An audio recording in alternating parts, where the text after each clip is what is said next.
What's up, guys? As you can guess from the professional window we have open here, today we're going to take a look at jewel crafting in Dragon Isles or Dragonflight and how we can make gold with it. This is a staple. This is one of the biggest old school make money, be rich professions. One of the first ones I learned to make money with back in the day, and it's looking like it might return to form a bit. So as far as what you can craft, there's a huge number of recipe categories here. You have reagents, some of which you use yourself and some of which are for other professions, like the vials for alchemy. Then there's gems. They come in a bunch of different categories. There's some uncommon lower quality ones. Then there's a bunch of different elemental aspected ones with various stat combinations.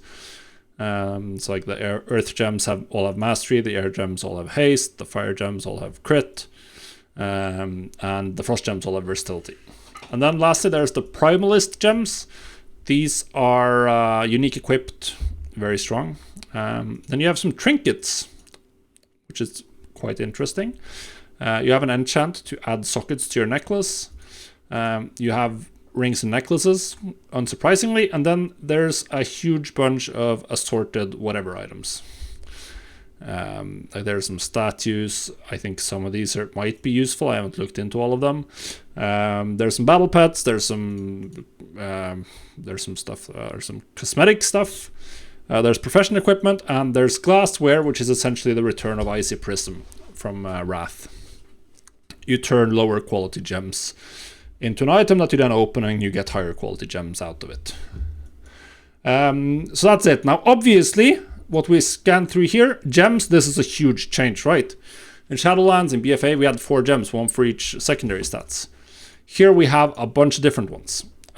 So you have major ones that give 2 secondary stats, so it's going to give you more of one and then a little bit less of another. You have the old ones with just pure 1 secondary stats. Then there's some new ones with stamina and a secondary stat, very nice for tanks. So there's just a lot more gems now. A lot more gems. Instead of 4, we have 20 of the normal ones. I think this is great. I'm very happy to have more gems. Of course, they're all going to be region-wide. So you're competing with the entire region, but if you're the first one with quality 3 of one of their gems that's very in demand, then you can expect to sell some large quantities of gems, or quality 5. These might go all the way up to quality 5, or maybe it's just quality 3. It looks like it's just quality 3. But yeah, absolutely massive. Recipes, not that, or some of them are from reputation, the rest are relatively easy to get. But of course, to max out quality, you're going to require a good bit of knowledge. Exact prices is very hard to gauge. Depends on prospecting rates, which I haven't tested that much, to be honest. And how easy it is to farm higher quality ore, for instance. But it's exciting. And then these Primalist gems, this is also very good. Like, this is something we had essentially in BFA, in Legion before that. A unique equipped gem with primary stat. Everyone's going to want one of these. They're going to be much stronger than the other gems. And as you can see here, they require a lot of materials. These are bind on pickup though, so the only way to sell them is through crafting orders.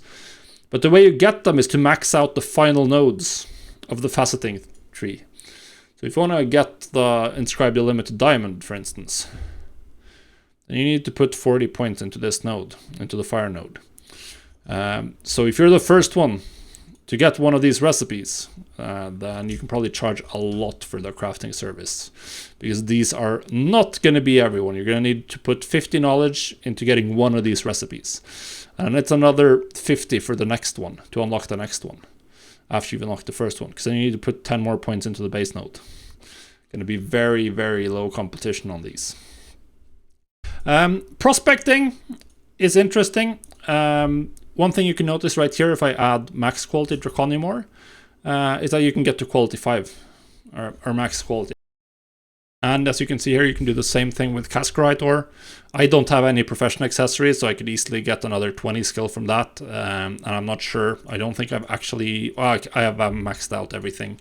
Right now, I've maxed out all of the knowledge point into prospecting, but I can get quality. I can get max quality prospecting, essentially. When you prospect, you typically get, like you were seeing here, you're getting to 1 to 3 gems. Very similar per 5 ore, very similar to how it's in Wrath, essentially. Quite interesting, actually.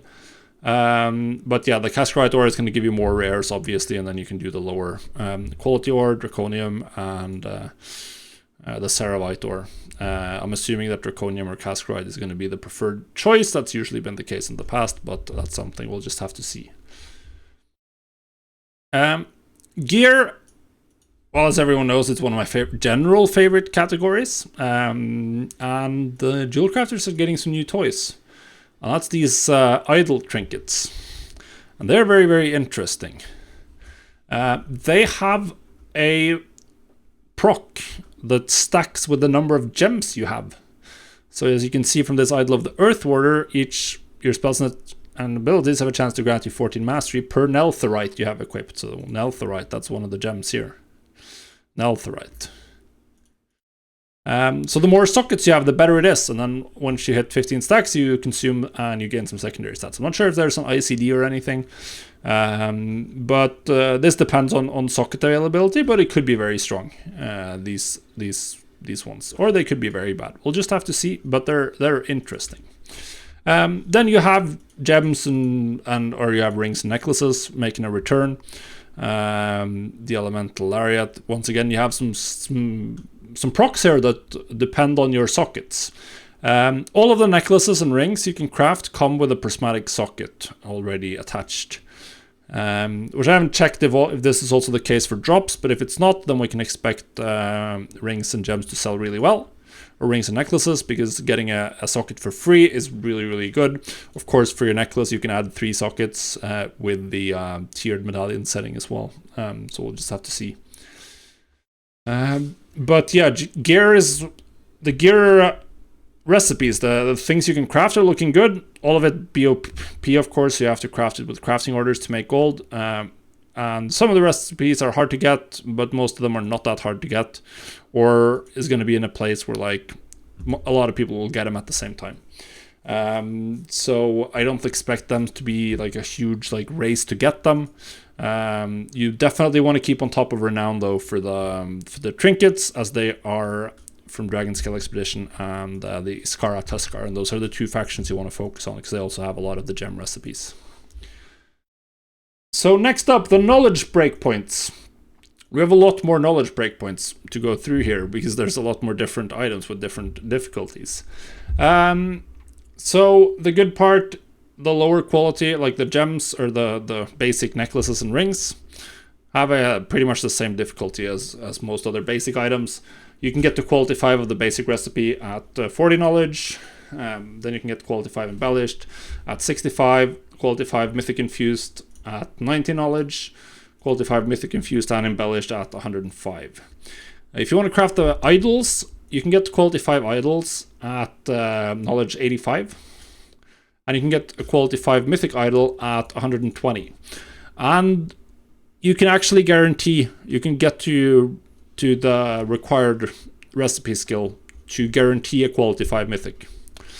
So that's very cool. You can guarantee that this is the best version, and that's unlike what we've seen with stuff like elemental gear or various other embellished pieces from other professions. This can actually be maxed out. That's also the case for the embellished rings and necklaces, like this one. These can also be maxed out. You can craft these, but you can't max. I'm not sure if you can max them out if you want to pick the secondaries as well. I think you can, because you have a little bit of leeway, at least on the knowledge. You can, so I'm pretty sure you can get these, even include the embellishment to set the right secondary stats, and get a guaranteed quality 5. Which is very good, because you can't really do that with any other professions. That might be a reason for people to prefer like getting embellishments from jewel crafting, because they can guarantee it. But then again, with recrafting being a thing, like you're going to prefer to just go with the best embellishments you can, even if they're slightly behind on eye level, like ±3 eye level. It's probably going to be a much smaller effect than the effect of some of these embellishments. So, how should you build out your trees? Short answer, it's impossible to know. I think jewel crafting, there's so many potential ways to go. If you want to be a prospector, then you definitely need to max out the prospecting node. It's going to increase your profit by a very significant margin and mean that people can't compete with you. And then you want to max out maybe some of these, the inspiration node or resourcefulness node, or at least the jeweler's toolset mastery. And that's already like putting you 75 or actually 85 knowledge deep just into prospecting, which means that it's going to be a long time until you can craft anything else. If you want to do gems, then you definitely want to max the end nodes, which means which gem are you going to pick. I mean, we'd have to see PvE guides at launch to know. The same for the gear here. Are the idols strong? Then maxing the idol node is very good. If they're not, then maybe rings and necklaces, because it gives you two different types of gear to craft. Instead of getting carving stones as the second here, which is just like really uninteresting compared to the other stuff. I think that for jewel crafting, there's a very strong argument to be made to just put points into jewelers, into the basic one, into jeweler's toolset mastery, until you have a clear idea of what the biggest profits are. This is a pretty good node in general, because you do get extra skill at certain breakpoints. So like even if you're putting 5 points here, that's 8 skill for every recipe for 5 points, which is pretty effective. You're going to be a little bit behind in terms of getting to like end nodes that unlock recipes, but outside of that, you'll be in a pretty good position regardless of what turns out to be the best things to go for. But yeah, there's way too many options for jewel crafting. You can focus on gems, you can focus on prospecting, you can focus on crafting a specific, on idols, you can focus on jewelry. All of them work. I'm not going to give you, I can't give you any good builds, because literally I would just be guessing like an idiot, and I'm not going to do that. I'm going to tell you that I think that for the first point, you'll definitely want to put them into the basic nodes. And this one is by far the most flexible one, but if you know that you want to go for gear, or are fairly certain you want to go for gems, then you can put in the basic trees here. You're not going to get too far wrong with those either, but you'll just have to make up your mind yourself. So then, lastly, the recipe sources. So this is the list of the most interesting recipes, in my personal opinion. Gems, all of the rare gems, they have a bunch of different sources. They either come from Iskara, Tuskar, or Dragon Scale Expedition, or just from maxing out your faceting tree, or from putting points into faceting. Primalist gems, they are from the faceting end nodes, very good as well. The tiered medallion setting, that comes from knowledge, from the setting knowledge. If you put max out the base node here, then you can add sockets to necklaces, which is also going to be very good. The idle trinkets, the recipes are from Iskara, Tuskar, and Dragon Scale Expedition once again. And then you have the various rings and necklaces. And the recipes there are all tradable, or the basic for the ones with embellishments. And for the basic rings and necklaces, they come from knowledge, from the setting tree, essentially, from unlocking the ring and necklace nodes, respectively. So those are the recipes I consider good. I think all of these are good, and you definitely want to pick one item type and specialize for that. And we'll just have to see what happens at launch, essentially.